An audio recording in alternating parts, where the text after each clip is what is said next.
بسم الله الرحمن الرحيم الحمد لله رب العالمين الرحمن الرحيم مالك يوم الدين إياك نعبد وإياك نستعين اهدنا الصراط المستقيم صراط الذين أنعمت عليهم غير المكتوب عليهم ولا الضالين آمين. Thank you. Assalamu alaikum wa rahmatullahi wa barakatuh, everyone. Thank you for joining us today here at Micah, Nigeria. So a little bit about us. Our vision is to see Muslims return to the state of Islamic excellence. Our programs include feeding the soul, creating a safe space, economic development, leadership and competency, capacity building, encouraging positive social interaction, and promoting a passion for the deen. You can become a member of Micah Nigeria by completing a membership form, which we will share with you in the chat box. And we also encourage you to subscribe to our YouTube channel, which is at Micah Nigeria, one word, and then space Lagos. So on our YouTube channel, you can find recordings for previous events. And for more information, please just use the chat box to communicate with us. For those of you who are social media savvy, we also have an Instagram page, Micah Nigeria, and we have a website, micahnigeria.org. So we encourage you to check those out as well. So throughout the course of today's lecture, questions will be taken from the chat box. And because of time, I advise that the sooner you put your questions in the chat box, the sooner they'll be dealt with. From last week, I could tell that this topic is very popular, this topic on infertility. And so we should make use of our brilliant doctor in the house and ensure that we keep her busy with very interesting questions. So just as a reminder, for those of you who weren't here last week, the topic of today's talk is Road to Parenthood, how to deal with the struggles of infertility. And this is a two-part session. So we had the first session last week, so you can check out the recording online. And our speaker is Dr. Rabiu. So I'll just read her bio again. She's an obstetrician gynecologist. She bagged an OND in science laboratory technology from the Polytechnic of Ibadan. In her quest for more knowledge, she went further to the prestigious University of Ibadan, where she obtained an MBBS in medicine. She also obtained an MBA from the Metropolitan School of Business in London and a certificate in assisted reproduction in University College London. She has a special passion and interest in preventive medicine and assisted reproductive technology. Also worthy of note is the fact that she is the medical director of Shifa Medical Center in the heart of Ikorodu. She is also a blogger on Ask Dr. Fab page, so make sure you check out that page. So I'll hand over to you, Dr. Rabiu. Thank you, Mariam. It's good to see everybody again. May Allah continue to preserve us upon high. How are you all and how's your weekend? Yeah, thanks for joining last week. For those joining in today, I hope you have a fruitful time. We had some pending questions. We know what the topic is, Road to Parenthood, the struggles, dealing with the struggles of infertility and the challenges. But before we make the concluding part today, I'd like to touch the three pending questions. One of it is, how much is IVF? IVF, for a lot of us that don't know the full meaning, is in vitro fertilization, okay?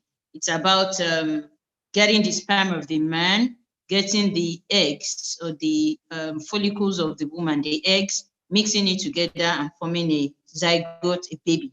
So usually it's variegated. Unfortunately, our government hospitals, the public hospitals that are supposed to give cheaper or subsidized prices don't have enough gadgets for IVF. So most of the IVF centers we have are actually private owned. So if I tell you this specific amount, you can get to IVF center A and it is 1.5 million. You can get to IVF center B, it is 2 million. Then each of the cases is individualized. If it is the husband's sperm, if it's the wife's sperm, is usually cheaper. I mean, sorry, if it's the wife's egg, is usually cheaper. If it is donor egg, donor sperm, is another package on its own. If the lady has to do some procedure like laparoscopy, or they need to do some minor procedure, there will be additional charges. So let's just go straight to the point. With 1.5 million, IVF is doable. That's an average. Let me just give average. Then there's a question on anti-sperm antibodies. That's the word we use for it. The Yorubas will call it EDA. Like the woman will come and say, my husband's sperm is just washing away. When we copulate, when we have sex, the sperm is just drifting away like a river. The Yorubas call it EDA. But we just tell our clients, our patients, that there's nothing like that. There are like 20 to 200 million sperms. Just one of it is enough to fertilize the egg of the woman. And again, when you put a cup erect and you put water inside it, it won't pour. But when you put it upside down, of course, it will pour. But nature or God has made in such a way that the one that will swim up, that has the good motility, that has the good structure that I explained to us last week, will still move up. So if the woman is saying is washing away, it is just a psychology that is making her think like that. That's why some women after sex, some of them will try and put themselves upside down for like 10 minutes. All those things, that's a specific issue. Yeah, the third question is about how do we detect congenital abnormalities in the unborn child, in the baby? Now, there are several tests. If the person is actually doing IVF, there is the privilege that they can actually screen the embryo before transferring it to the womb of the woman. We call it pre-implantation genetic screening. That's the way I can coin it for us. Before they put the baby inside the womb, or the embryo inside the womb, they will screen it. Oh, if the mother is AS, if the father is AS, they want to make sure they are not transferring a sickler. If the father is somebody that has congenital diseases such as immotile celiac, there are so many diseases that runs in family. So if a particular couple, the husband or the wife, has any of those, they will screen. That is the same screen they actually do too, to check if it's a boy or if it's a girl. Because we actually have couples that are saying, no, they want a girl, they want a boy. That one is another day's topic. So the best way, if it is IVF, they will do a pre-implantation genetic screening, okay? Now, if it is natural conception, the woman is already pregnant. There are some tests we can do in the first trimester. First trimester means the first 3 months of pregnancy.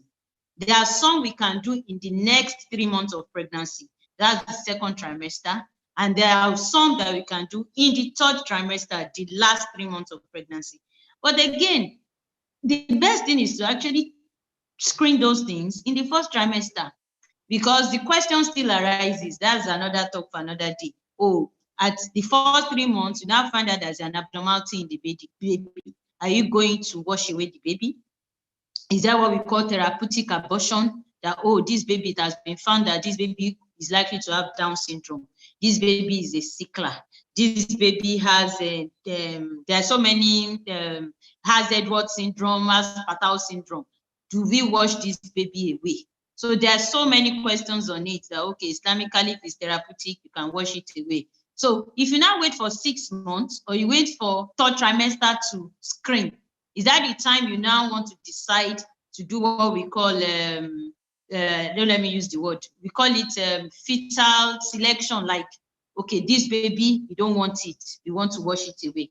So there are tests. Those tests, some of them are expensive, I must say that, but there are tests to screen. And usually the indication for screening includes things like the woman is above 35, the woman or the man has certain congenital anomalies that have been seen in the family, or the woman has even given birth to a child that has hole in the heart, or a child that has Down syndrome before, or a child that has some form of congenital anomalies. So there are indications. Then there's what we call fetal anomaly scan that we do from 18 weeks, when the woman is 18 weeks pregnant and above, that we can actually detect some of these things. Mariam, so those are the questions unanswered. Now, let's go to the concluding part of the challenges, the struggles. We have defined all what infertility is. One of the very basic, foremost challenges a couple have is the financial challenge. People would rather use money to wear clothes, to buy clothes for themselves, to furnish their houses. But when it comes to cases of infertility, they need to spend money on the investigations, on the consultations. And I tell you, it is purse draining. It is wallet draining. And of course, they don't have a choice. Part of this financial challenge includes things like even the husband needs to follow the woman to antenatal, to the gynae clinic, sorry. The woman, if she's a working class woman too, she needs to take excuse from her employer. The man, if he's an entrepreneur, the time that he has followed her to the clinic, it's accountable too. So the money that is supposed to come in, they'll be deprived of it. The money they have that, okay, maybe he's using it for a project, he wants to build his 5-star mansion somewhere, he's going to have to take that money. The money he needs to give his family, maybe his extended family or family of orientation. So it is financially draining. And it takes a couple to be understanding with themselves. We have seen cases that even the husband will say, so I don't have money again. I gave you 50K last week. The doctor is saying you should do another test. Why didn't they say you should do the test together? And of course, the woman is not using the money to eat pizza, neither is she using it to take ice cream. So it could actually be financially depressing. So one way to go about that, I've mentioned it earlier, is don't let us do doctor shopping. You alone have gone to 10 different doctors. That is like having times 10 the money you are supposed to spend. You understand? Because they will still tell you to repeat all these tests. Do your test when you are supposed to do. And it's so sad that we don't have non-governmental organizations. There are very few, maybe one or two, that will actually take care of infertility cases. Most of the NGOs, most of the charity organizations we have, they go to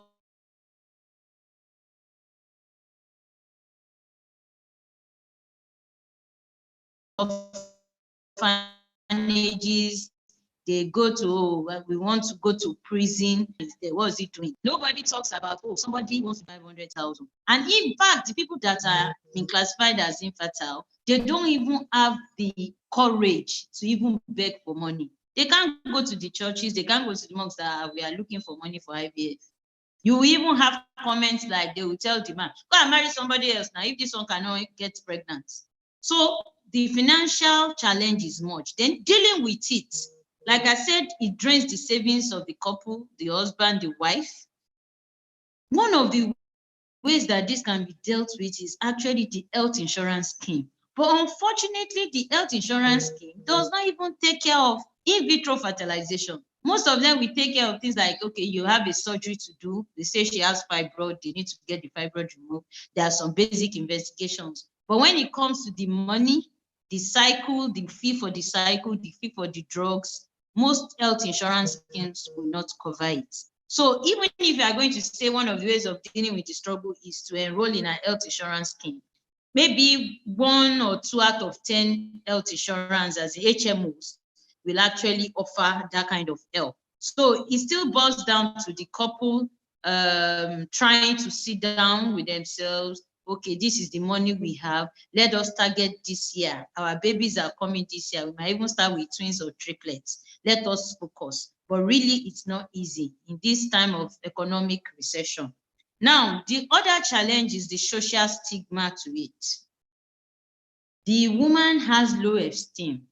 In this part of the world, once a couple is infertile, the first person everybody thinks has problem is the woman, and that's pretty unfair. Like I said, it takes two to tango. The sperm must be able to meet the egg for the zygote to be formed for a baby to be born. Okay, but even the women folk themselves always think they are the cause of the problem.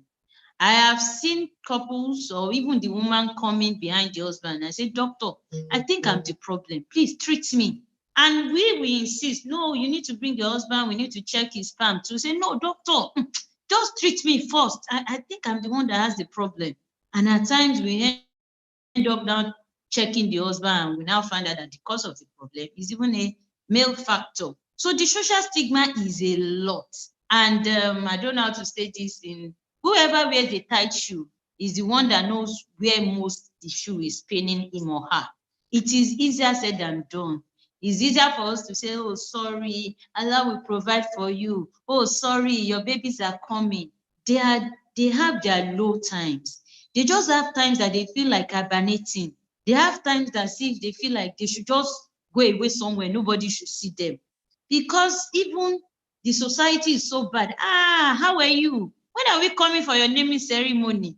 Or you branch in a shop with your friend and you are picking a sanitary pad and your friend is saying, so you are still buying sanitary pad? I thought you have missed your menses. There are so many comments that people pass around and they don't know that it actually affects the infertile woman or the infertile couple. Or you go to a naming ceremony and all the prayer people are saying there is, oh, God will provide your own for you. As I have come to do this on today, we'll come and do your own next. Of course, the couple will smile, but deep down, they will get home and they still think about it.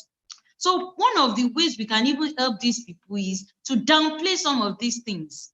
I know of a patient that she says that in the morning she goes out, that's the prayer everybody tells her. She goes to buy pepper in the market. The woman selling pepper will tell her, sorry, oh God will provide for you. You know, it's not like, I don't even want to see anybody.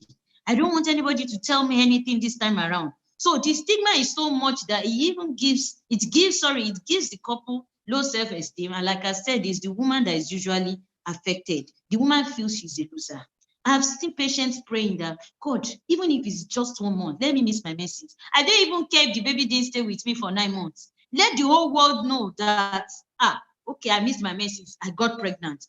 I want to share a pregnancy test strip that is showing 2 lines that is positive. Let me rejoice and let people say, congratulations. They pray so hard that at times they even say rubbish during their prayers because they've been affected so much. They feel they are just losers. Sometimes they feel, oh God, what offense have I committed?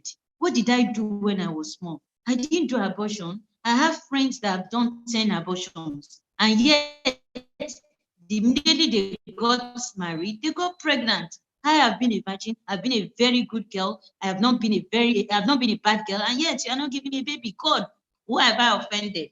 Or people start thinking, oh, there's somebody in their village. The last time we went to greet them, that person was looking at me somehow, or that person used handkerchief to rub my. I've seen people say during their wedding, somebody came and used handkerchief to rub her tummy, her abdomen. So the thing affects, I will still get to the time, to the one of emotional instability. So the low self-esteem is much. People will start calling her a barren. She herself, call herself a barren. I told you, it's the woman that's usually affected. The confidence is gone. Even, men, I need to say this, they have their ego. They won't let it show that they are pained. They attend naming ceremonies too. People pray for them. They will say, yes, they will show big guy outside. But in the confines of their room, they too, they think about it. And why am I shooting blanks all this while? After all, when I was in university, I impregnated 2 girls now, even though I told them to abort. But those ones, they can't discuss with anybody. In their own innermost mind, they'll be like, but I'm okay now. What's wrong with me? So that thing causes a lot of low self-confidence, okay? The doing things that the way we can now sort of approach this when it comes to the social stigma is you just need to ignore some of these comments. I must say that it is easier said than done, because even if you don't want to hear these comments, you will hear it on TV. Some people will talk about it. You go on the street, you talk about it.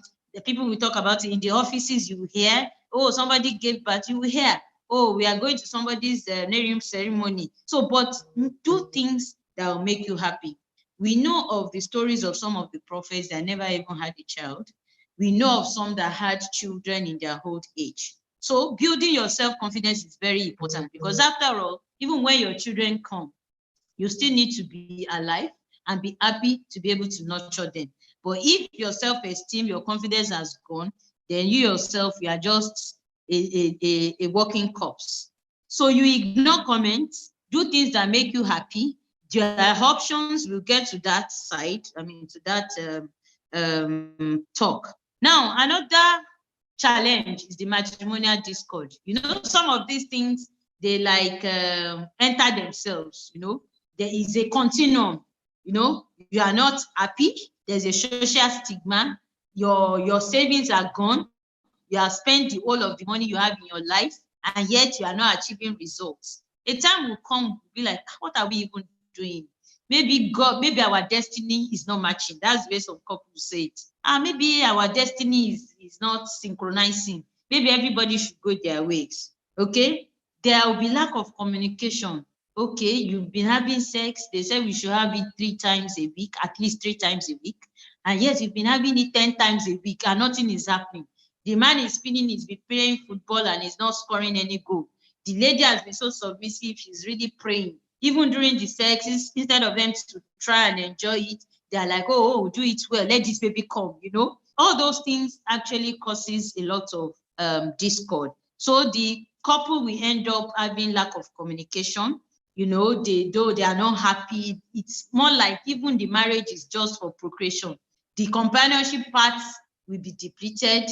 The fact that, okay, I need somebody to talk to, somebody to lay my head on, is no more there. There will be transferred aggression, you know. At times, the husband might even comment when maybe the wife says, oh, my menses have started.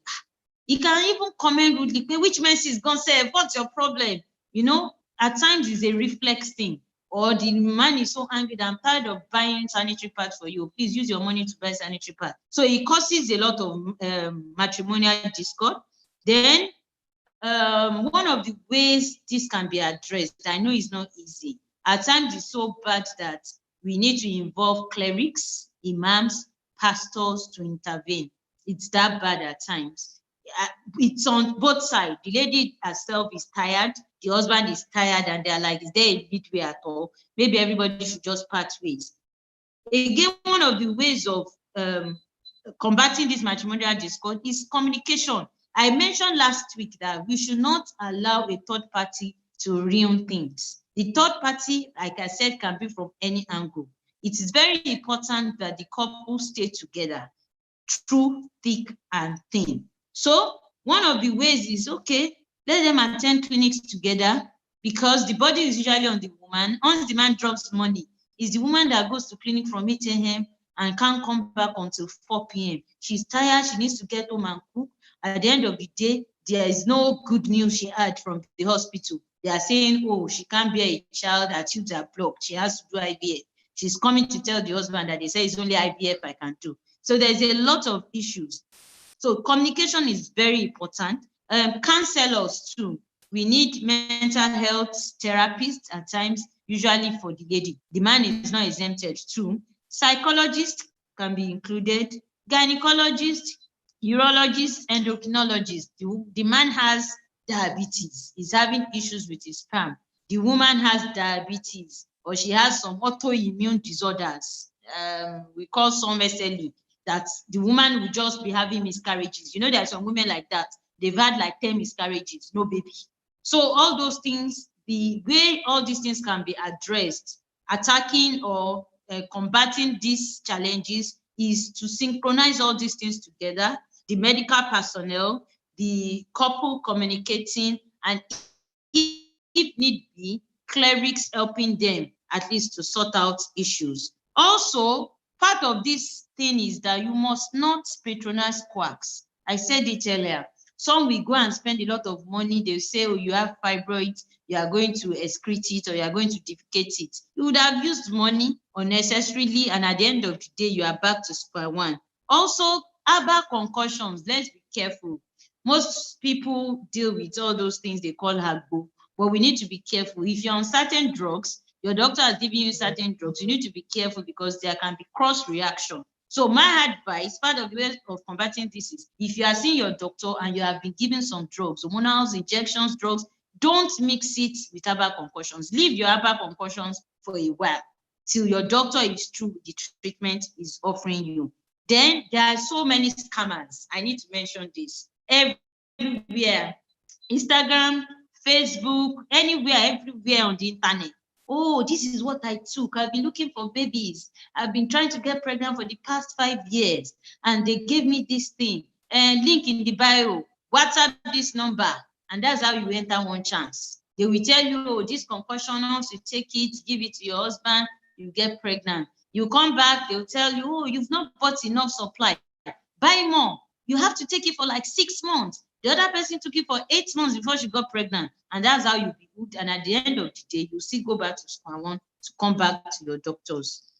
Yeah, family, in-law, third-party influence is part of the things that can actually cause a lot of trouble. There can be ill influence. We've seen cases whereby the mother will just go to the village and go and bring another lady for the man and just say, oh, this one is fertile. Please, I don't know. Just marry her, just impregnate her. And we've seen men go to the back, impregnate another woman without the knowledge of the woman, of the wife. You know, so many things happen. We know all these things. Then, of course, there is dwindling love between the couple. Of course, love brought them together, but when there are problems, things start to wane. And it takes the grace of God for things to come back to normal. There's lots of libido. The man is not even ready to do anything again. He's tired. The woman too is tired. Or they'll just limit it to when she's having ovulation and she's saying, oh yeah, I'm ovulating. So sex will not even be something they want to enjoy anymore. They are just doing it because of conception. And all those things will actually cause lack of interest. And the man will be feeling as if he's actually a laborer. The woman herself will be feeling, oh God, please protect us, give us this. And at the end of the day, even the things that are supposed to make you so happy will no longer be there. Mood swings. You just see a woman just shout anyhow in the market. Maybe somebody said, oh, you have change to collect, and the next thing she's shouting like somebody that dog bites or something.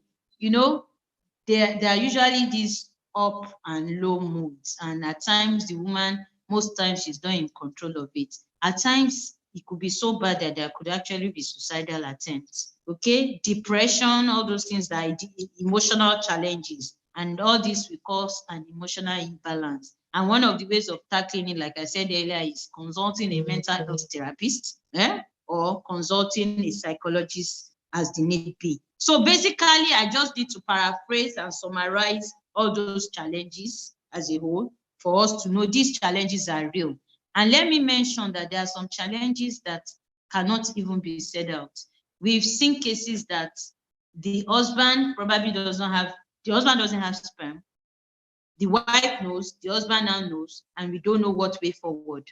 Because in our religion, you can't do donor sperm, you can't do donor egg. So what happens? Do the couple part ways, or will they just do adoption? You understand? And then some scholars have said that, okay, if it's a case of polygamy and there are co-wives, if the woman is the one that has issues with her eggs, she can actually use the eggs of her co-wife. That one is allowed, since those other wives or the other co-wife is legal to the husband. But there are different schools of thoughts on this.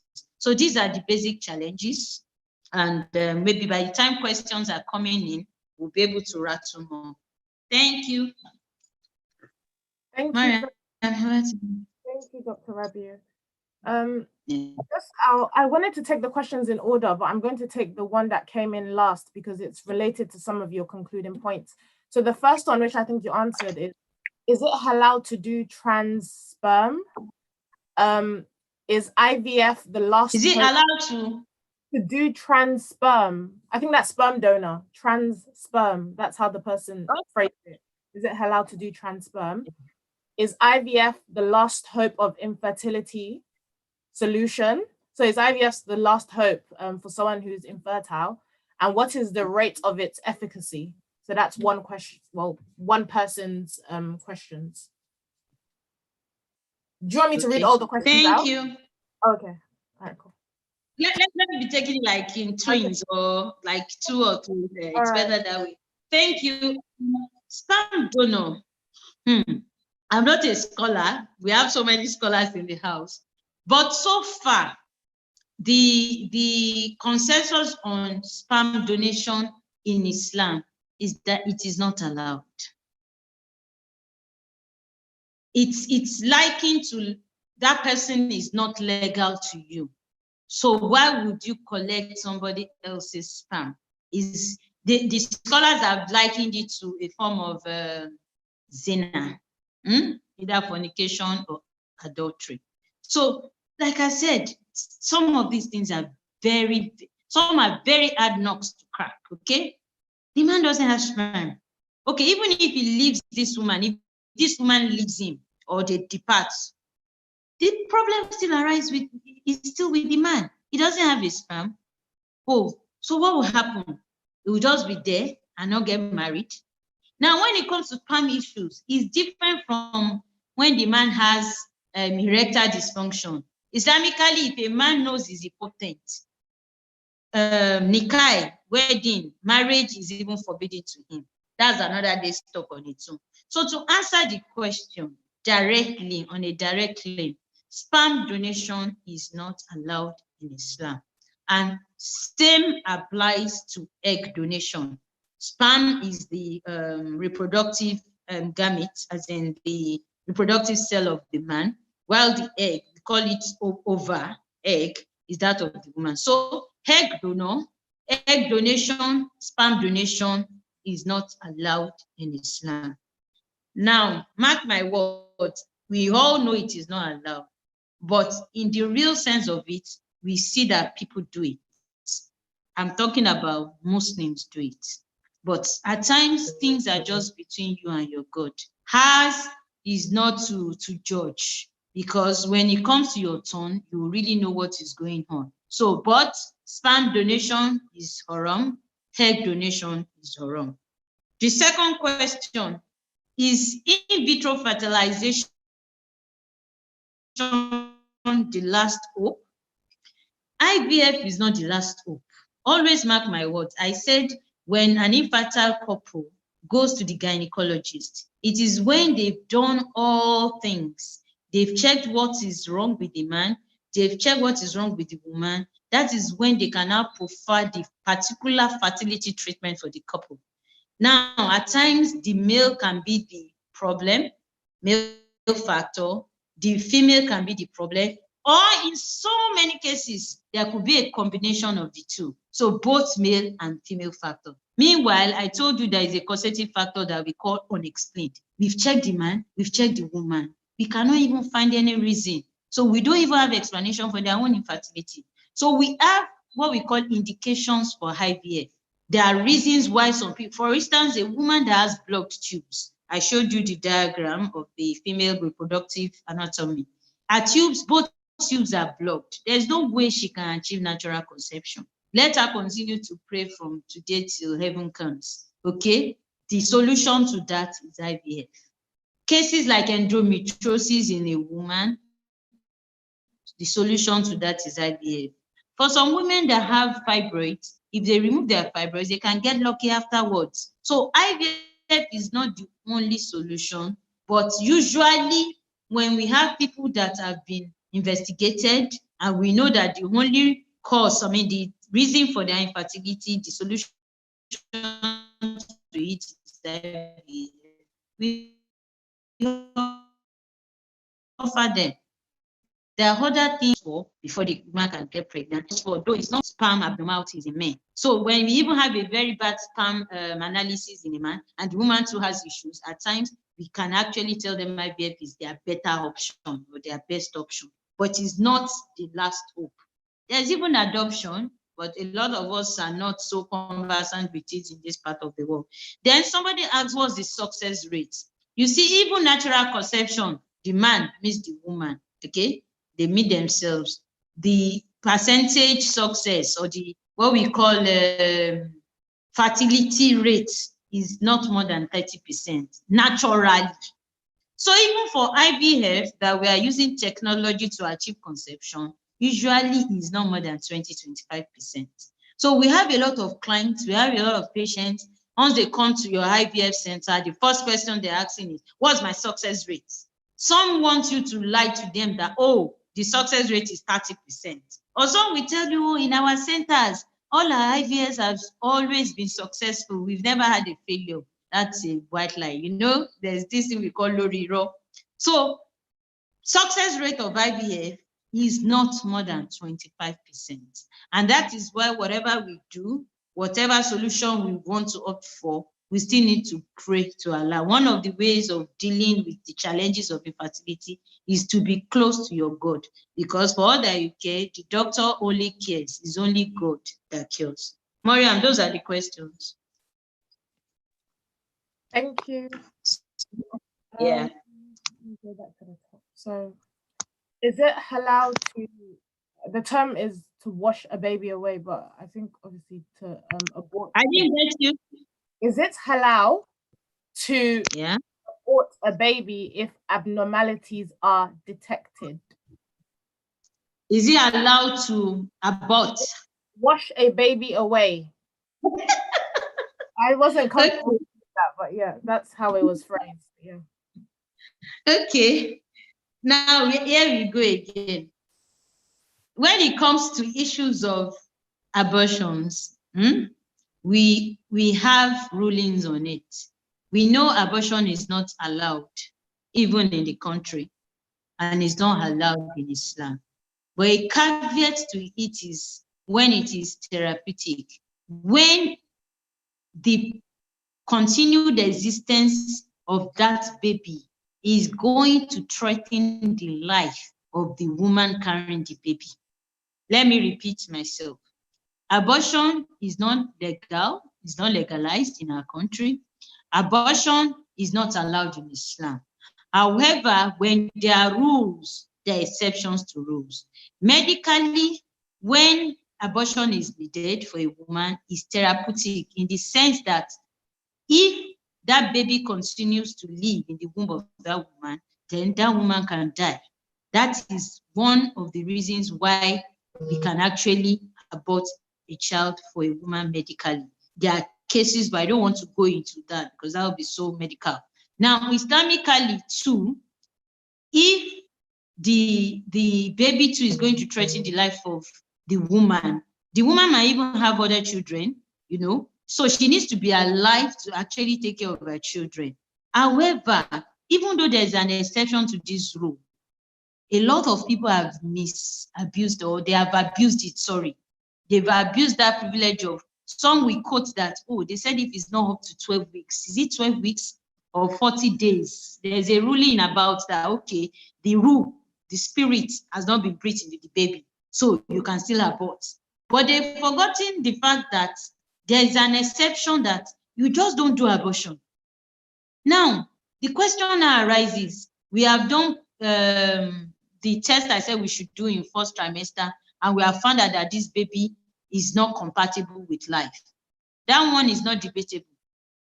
We have people that have faith that, okay, we've even told them that the baby does not have head, but they say no, they want to give birth to the baby. We have people with such beliefs that, oh, your baby doesn't have head though. No, don't abort it though. I will bear the child like that. And you bear a child, it can even cause psychological trauma. So when we have babies, when we have fetuses, we call it fetus when it has not been born inside the womb, that have congenital anomalies that are incompatible with life. What I mean is that they cannot survive at all. It will even be more trauma for the woman. Then we can do what we call therapeutic abortion. But that will be with the woman's consent. It's not just for you as the doctor to say, ah, that's what we offer you. You will cancel her, and if she's okay with it, and the husband and wife, you go ahead. So that answers the question. But Islamically, it is not allowed. The only time, the exception to the rule is when it threatens the life of the woman, and it is usually when it is even done within the 12 weeks of pregnancy. Allahu Alam. Thank you. Next question. Are there some medical conditions that single unmarried women should be worried about that may cause infertility in the future? Okay, thank you very much. Are there medical conditions that singles or married couples should be worried about? There are a lot, actually. Along the course of my discussion, I mentioned that at times, even when a woman is diabetic, when a man is hypertensive or diabetic, or when the woman is hypertensive or diabetic, they could actually have issues getting pregnant. For instance, a man that is on some antihypertensive drugs, there are some of these drugs that actually cause a lot of, what will I say?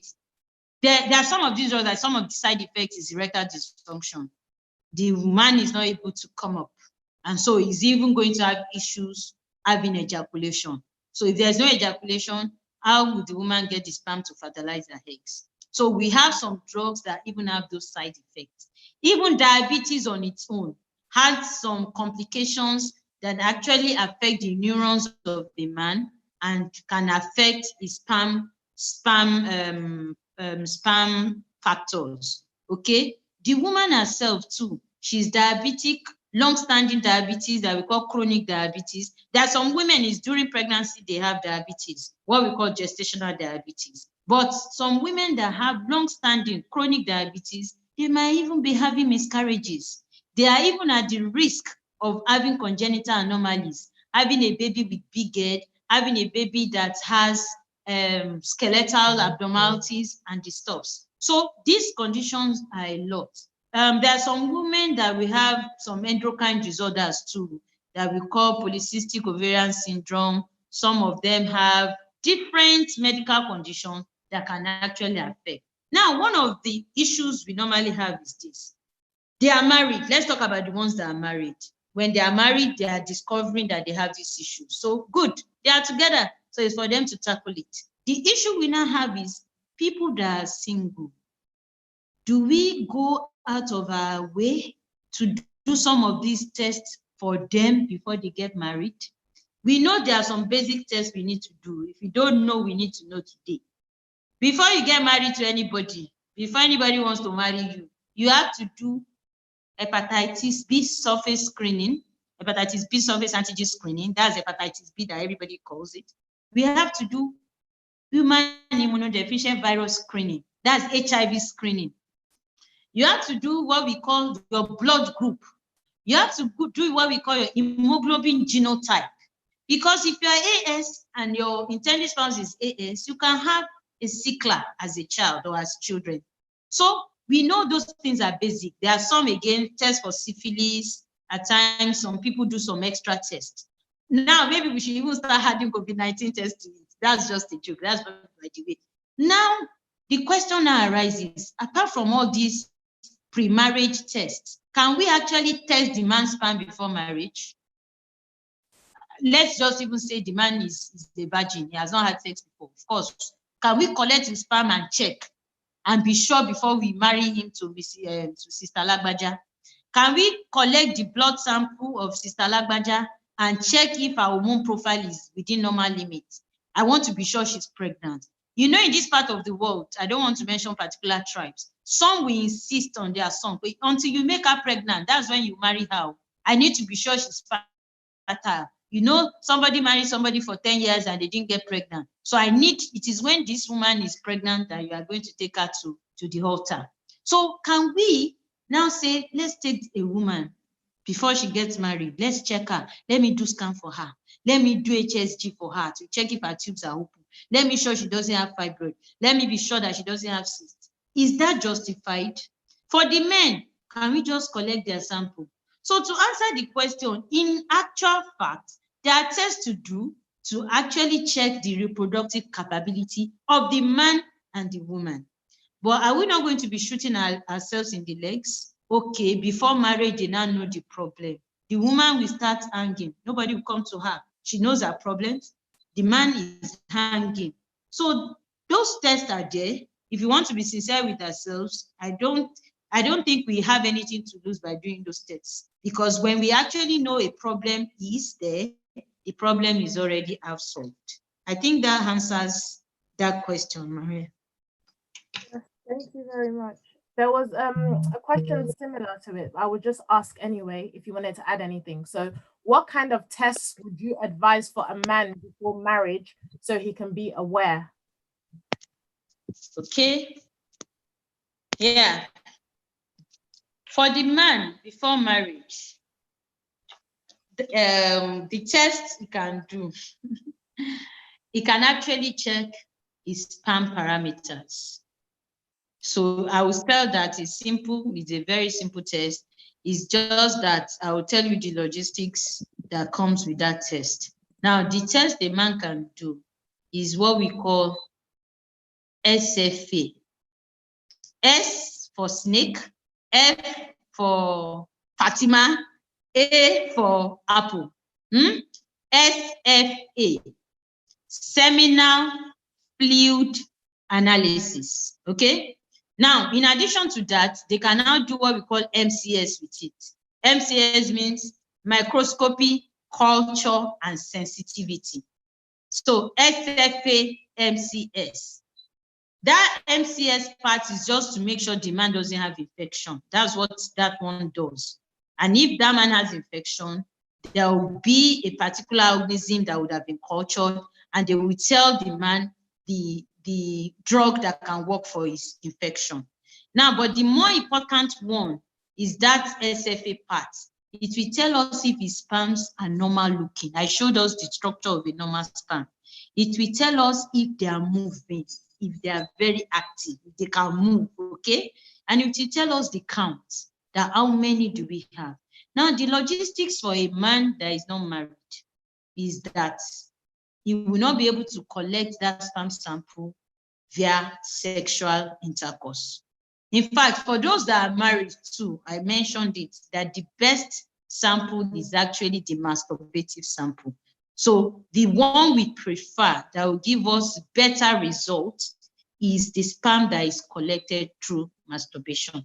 So the question now arises that why should a man masturbate?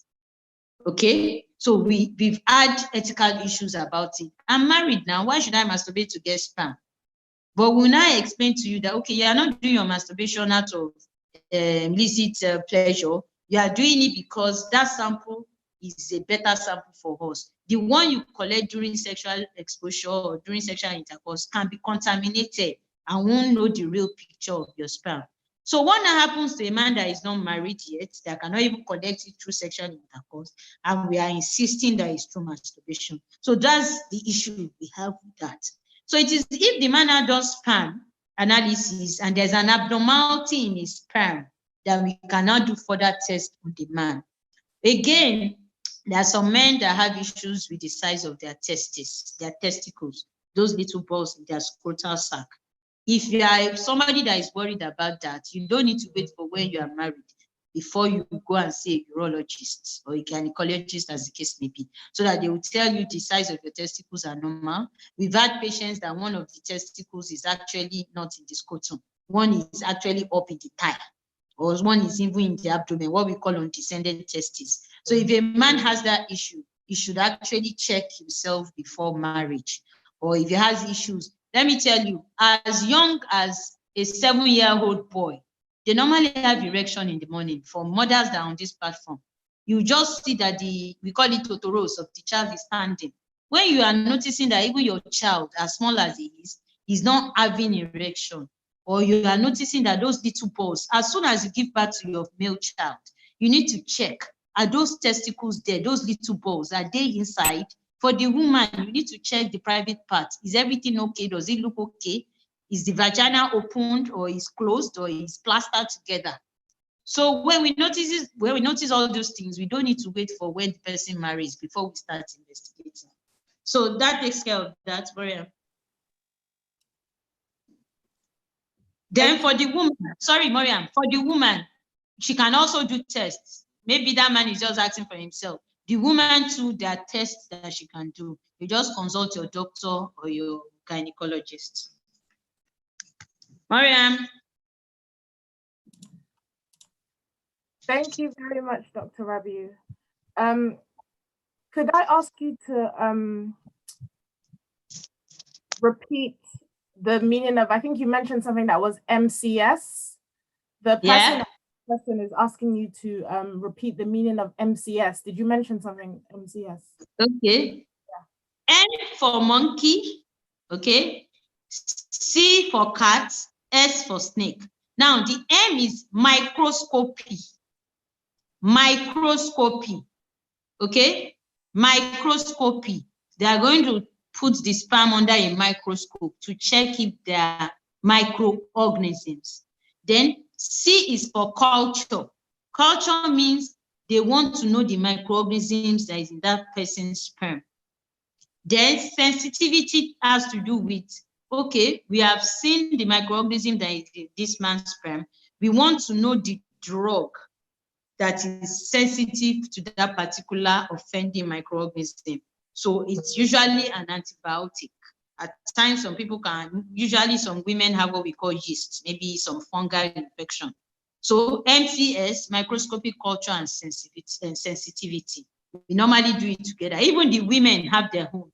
We have what we call HVS, high vaginal swab for MCS. We have another one we call endocervical swab for MCS. Those things are things we screen for infection. The woman is always having discharges. The man has some funny discharges from his from the opening in his penis. You need to do all those tests to be sure. Okay. All right. Thank you very, very. Two more questions before we close, inshallah. So one of them is surrogacy allowed in Islam? Is surrogacy allowed in Islam? And then the second one is endometriosis the same as fibroids? Okay, thank you very much. I'm really happy with all these questions. Yeah, Bismillah. Surrogacy in Islam is an English word, but let me expatiate a little bit. Surrogacy has to do with a woman helping an infertile woman to carry a baby. I just need to use those simple words. Okay, this woman is having issues getting pregnant. They found out that maybe her womb cannot accommodate a baby, cannot implant. I don't know, I need to use simple words, okay? So she's having issues with her womb, but her eggs are fine. Her eggs are fine. And the sperm of her husband, the sperm is fine too. So they can actually use the sperm of the husband and the egg of the woman, form it into what we call an embryo. But instead of now putting it in the woman, in the womb of the woman, the uterus, we are now putting it in the womb of another woman to nurture. Now, the big question is, the million-dollar question is it allowed in Islam? Scholars have said, majority of the scholars have said no. The ones that have managed to say yes are insisting that the person that will carry that pregnancy for that woman that is not able to carry it herself has to be a co-wife of the husband. Can you see? Let me come again. Most of the scholars have said surrogacy is not allowed. But the ones that have said surrogacy is allowed, they are saying that the only person, the only woman that can carry that baby for that infertile woman has to be the co-wife of her husband. So it has to be a woman that is legal to her husband. So that it can't be a woman outside wedlock. So that thing still goes back to the one I mentioned about egg donor. That if anybody wants to get egg donation, it has to be from the co-wife. So that means they are saying when it comes to surrogacy, when it comes to egg donation, it has to be in a polygynous setup. Okay, so that's the point. That's the consensus of the scholars on surrogacy, on egg donation. For sperm donation, there's no two way about it because a woman cannot have two husbands. You can't even use the sperm of your younger brother or your elder brother. Okay, so that's that question. Meanwhile, a lot of things are happening. I must not lie. A lot of things are happening behind the wall or behind what we see. There's so many sevens behind six. There's a lot that meets the eye that we cannot see. Because we've seen people doing all sorts. We have people that have turned egg donation into a business. A lady goes to donate her eggs in 10 different IVF centers. And we've seen women that collect up to 5 million for surrogates procedure and all that. The next question is endometriosis and fibroids. They are very, very, very, very, very, very, very, very times 100 or very times 1 million. They are very different. Fibroids has to do with an abnormal growth in the womb of a woman.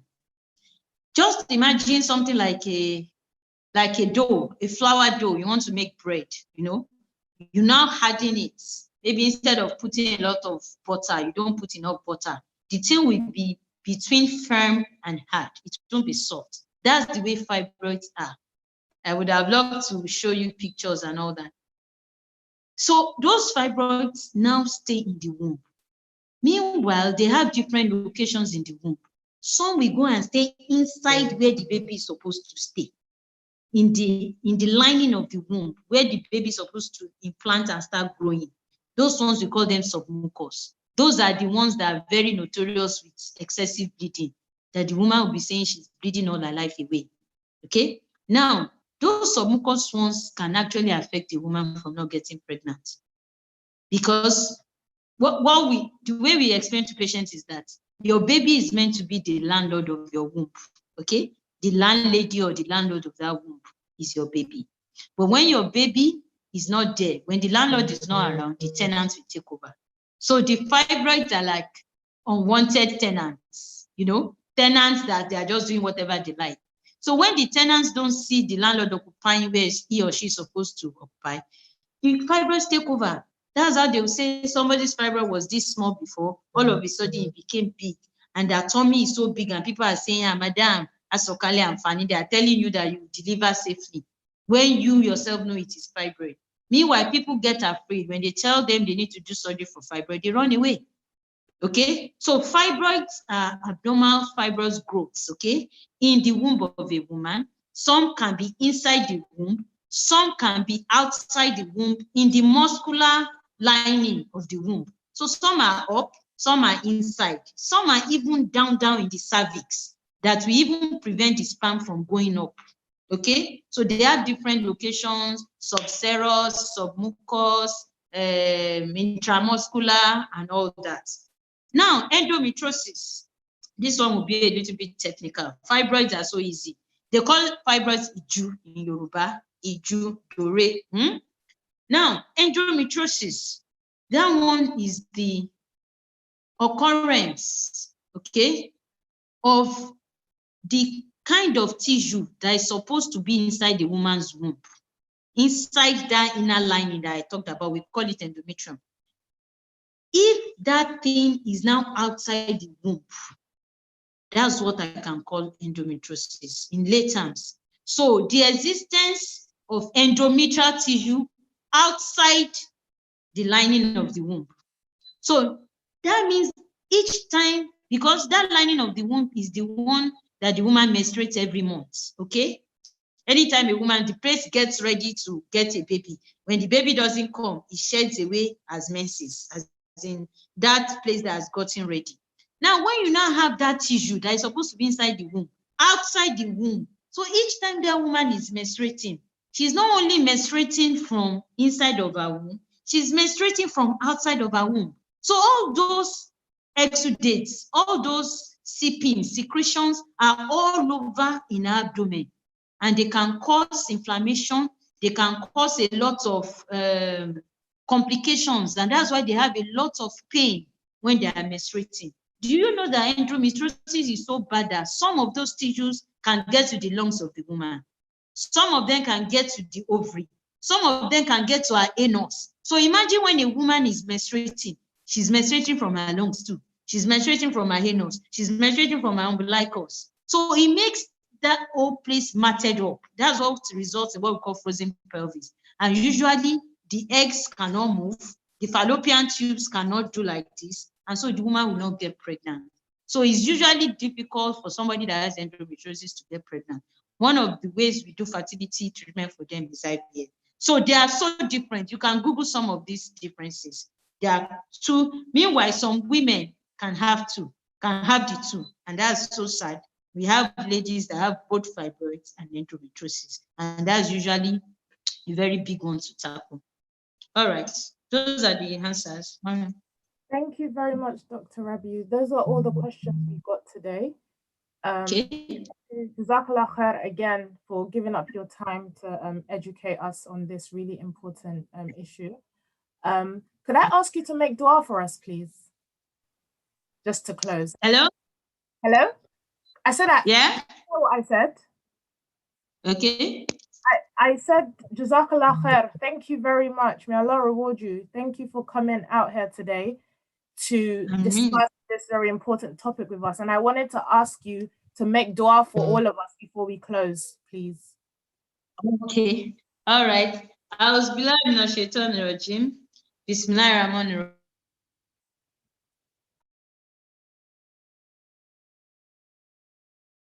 rahim. We thank Allah subhanahu wa ta'ala for making us Muslims. We beseech him in his infinite rahmah, let us die in the state of Islam. We Allah, we all have up our mouth to say, Allah, please grant us this, grant us that. I pray that Allah grants us our desires. May He give all the trying to conceive. We call them TTCs. We pray that Allah gives them the fruit of the womb. We pray that Allah gives them children that will be the apple of their eyes, that will be the joy of the family and the joy of humanity at large. I pray that Allah gives us all the strength to accept the trials Allah has given us, and Allah gives us the strength to be able to withstand the pressure. I know it's not easy for a lot of people, but when we put our trust in Allah, may Allah continue to sort us out in the best way. We should continue to put our trust in Him, because all these things, what Allah just needs to do is to say, kun fayakun, be and it shall be. So this day, I pray that Allah continue to preserve all of us upon goodness. May He forgive us our sins. I pray that He forgives us of all the things that we've said that are wrong, that we don't know. May He blot out our excesses, forgive us our iniquities, and overlook our shortcomings. May He protect us. May He give us good health. May He give us total shifa. These and many more we pray. We pray that Allah continues to guide us till the end of time. Subhanaka Allahumma wa bihamdika wa nashhadu an la ilaha illa anta wa nastaghfiruka wa natubu ilayk. Subhana rabbika rabbil izzati amma yasifun. Wassalamu alaykum. Ameen. Thank you very much. Ameen. And may Allah accept all your du'as too. Thank you so much. Ameen. So that's it for today. Thank you for joining us. And please join us again, same time next week, Sunday, inshallah. Keep an eye out on our social media platforms for more information on Sunday's event. Assalamu alaikum. Alaikum salam wa rahmatullahi wa barakatuh.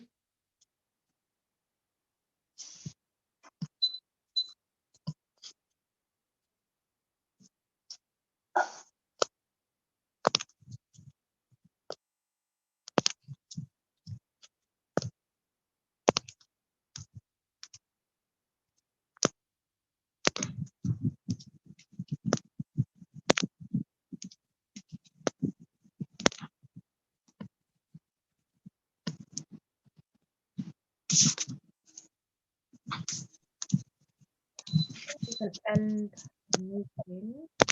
Zainab.